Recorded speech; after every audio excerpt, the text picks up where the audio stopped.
ಒಂದು ಕಡೆ ಐಶ್ವರ್ಯ ಗೌಡ ವಂಚನೆಯ ಕಹಾನಿ, ಮತ್ತೊಂದು ಕಡೆ ಶ್ವೇತಾ ಗೌಡ ವಂಚನೆಯ ಪುರಾಣ ಕೂಡ ರಿವೀಲ್ ಆಗ್ತಾ ಇದೆ. ಮಾಜಿ ಮಂತ್ರಿ ಆಪ್ತೆ ಈ ಶ್ವೇತಾ ಗೌಡ ವಂಚನೆಯ ಕಹಾನಿಗೆ ಮತ್ತೊಂದು ಟ್ವಿಸ್ಟ್ ಸಿಗ್ತಾ ಇದೆ. ಶ್ವೇತಾ ಗೌಡ ವಿರುದ್ಧ ಮತ್ತೊಂದು ಪ್ರಕರಣ ಕೂಡ ದಾಖಲಾಗಿರುವಂಥದ್ದು. ಶಿವಮೊಗ್ಗ ಮೂಲದ ಮತ್ತೋರ್ವ ಜ್ಯುವೆಲರಿ ಮಾಲೀಕನಿಗೆ ವಂಚನೆ ಮಾಡಿರುವಂತಹ ವಿಚಾರ ಬೆಳಕಿಗೆ ಬರ್ತಾ ಇದೆ. ಶಿವಮೊಗ್ಗದ ಪ್ರಗತಿ ಜ್ಯುವೆಲರಿ ಶಾಪ್ ಮಾಲೀಕನಿಗೆ ವಂಚನೆಯಾಗಿದೆ ಶ್ವೇತಾ ಗೌಡಾಳಿಂದ. ಸುಮಾರು 20 ಲಕ್ಷ ಮೌಲ್ಯದ 285 ಗ್ರಾಂ ಚಿನ್ನವನ್ನು ಪಡೆದು ವಂಚನೆಯನ್ನು ಮಾಡಿದ್ದಾಳೆ ಶ್ವೇತಾ. ಬೆಂಗಳೂರಿನ UB ಸಿಟಿಯ ಕಾಫಿ ಡೇನಲ್ಲಿ ಚಿನ್ನವನ್ನು ಪಡೆದು ವಂಚನೆ ಮಾಡಿರುವಂತಹ ಆರೋಪ. ಕಮರ್ಷಿಯಲ್ ಸ್ಟ್ರೀಟ್ ಪೊಲೀಸ್ ಠಾಣೆಯಲ್ಲಿ ಶ್ವೇತಾ ಗೌಡ ವಿರುದ್ಧ ಮತ್ತೊಂದು ಪ್ರಕರಣ ದಾಖಲಾಗಿದೆ. ಈ ಮೂಲಕ ಶ್ವೇತಾ ಗೌಡ ವಂಚನೆಯ ಈ ಪ್ರಕರಣಕ್ಕೆ ಮತ್ತಷ್ಟು ಮಗದಷ್ಟು ಪುರಾವೆಗಳು ಸಿಗ್ತಾ ಇರುವಂಥದ್ದು.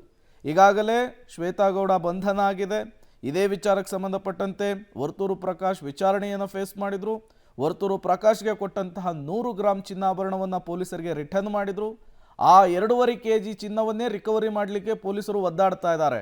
ಅಂತಹ ಸಂದರ್ಭದಲ್ಲಿ ಮತ್ತೆ 20 ಲಕ್ಷ ಮೌಲ್ಯದ ಚಿನ್ನವನ್ನು ಶಿವಮೊಗ್ಗ ಮೂಲದ ಬಂಗಾರದ ವ್ಯಾಪಾರಿಗೆ ವಂಚನೆ ಮಾಡಿದ್ದಾರೆ ಶ್ವೇತಾ ಗೌಡ ಅನ್ನೋದು ಈಗ ಬೆಳಕಿಗೆ ಬರ್ತಾ ಇರುವಂತಹ ವಿಚಾರ. ಮತ್ತಷ್ಟು ಡೀಟೇಲ್ಸ್ ಕೊಡ್ತಾರೆ ಉಮೇಶ್, ನೇರ ಸಂಪರ್ಕದಲ್ಲಿ ಜಾಯ್ನ್ ಆಗಿದ್ದಾರೆ. ಉಮೇಶ್, ಈ 2.5 kg ಚಿನ್ನವನ್ನು ರಿಕವರಿ ಮಾಡಲಿಕ್ಕೇನೆ ಪೊಲೀಸರು ಒದ್ದಾಡ್ತಾ ಇದ್ದಾರೆ. ಅಷ್ಟರಲ್ಲೇ ಈಗ ಮತ್ತೆ 20 ಲಕ್ಷದ ಮೌಲ್ಯದ ಚಿನ್ನಾಭರಣವನ್ನು ವಂಚನೆ ಮಾಡಿದ್ದಾರೆ ಅನ್ನುವಂತಹ ಆರೋಪ. ದೂರು ಕೊಟ್ಟವ್ರು ಯಾರು, ಹೇಗೆ ವಂಚನೆ ಮಾಡಿದ್ರು, ಏನೆಲ್ಲ ಡೀಟೇಲ್ಸ್ ಸಿಗ್ತಾ ಇದೆ Umesh? Prem, commercial street police ಠಾಣೆಯಲ್ಲಿ ದಾಖಲಾಗಿದ್ದಂಥ ಪ್ರಕರಣ ಸಂಬಂಧಪಟ್ಟ ಹಾಗೆ ಈಗಾಗಲೇ ಆರೋಪಿಯಾಗಿರುವಂಥ ಶ್ವೇತಾ ಗೌಡ ಮತ್ತು ಮತ್ತೊಬ್ಬ ಆರೋಪಿ ಚನ್ನಾರಾಮ್ನನ್ನು ಬಂಧಿಸಿ ಈಗಾಗಲೇ ಜೈಲಿಗೂ ಕೂಡ ಕಳಿಸಿದ್ದಾರೆ. ಶ್ವೇತಾ ಗೌಡನ 7 ದಿನಗಳ ಕಾಲ ಕಸ್ಟಡಿಗೆ ಪಡೆದಂಥ ಪೊಲೀಸರಿಗೆ ಇಲ್ಲಿವರೆಗೂ ಕೂಡ ಕೇವಲ 700 ಗ್ರಾಮ್ ಅಷ್ಟೇ ಚಿನ್ನಾಭರಣ ರಿಕವರಿ ಆಗಿದೆ. ಈ ಸಂಬಂಧಪಟ್ಟ ಹಾಗೆ ತನಿಖೆ ಕೂಡ ನಡೀತಾ ಇರುವಂಥದ್ದು.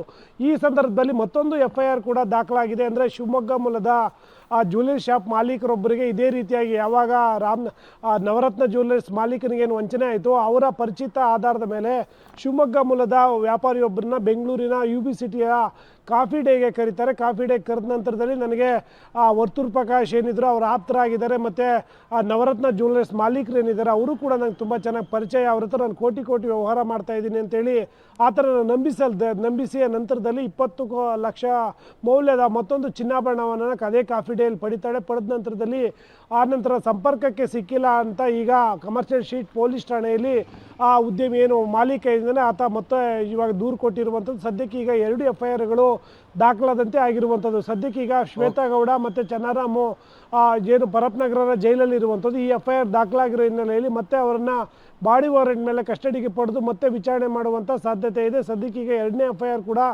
ದಾಖಲಾಗಿರುವಂಥದ್ದು. ಒಂದು ಕಡೆ ಐಶ್ವರ್ಯ ಗೌಡ ಕೂಡ ಇದೇ ರೀತಿಯಾಗಿ ವಂಚನೆ ಮಾಡ್ತಿದ್ದಾರೆ, ಮತ್ತೊಂದು ಕಡೆ ಈಗ ಶ್ವೇತಾ ಗೌಡ ಕೂಡ 2.5 ಕೋಟಿ ಚಿನ್ನಾಭರಣವನ್ನು ಮಿಸ್ಯೂಸ್ ಮಾಡ್ಕೊಂಡಿದ್ದಾರೆ. ಇಲ್ಲಿವರೆಗೂ ಕೂಡ ಕೇವಲ 700 ಗ್ರಾಮ್ ಅಷ್ಟೇ ರಿಕವರಿ ಆಗಿರೋದು. ಉಳಿದಂತೆ ಆ ಚಿನ್ನವನ್ನು ಏನು ಮಾಡಿದ್ರು ಅನ್ನೋದು ಪೊಲೀಸರ ತನಿಖೆಯಿಂದಷ್ಟೇ ಗೊತ್ತಾಗಬೇಕಾಗಿರುವಂಥದ್ದು. Prem, okay, thank you Umesh ತಮ್ಮೆಲ್ಲ ಮಾಹಿತಿಗಾಗಿ.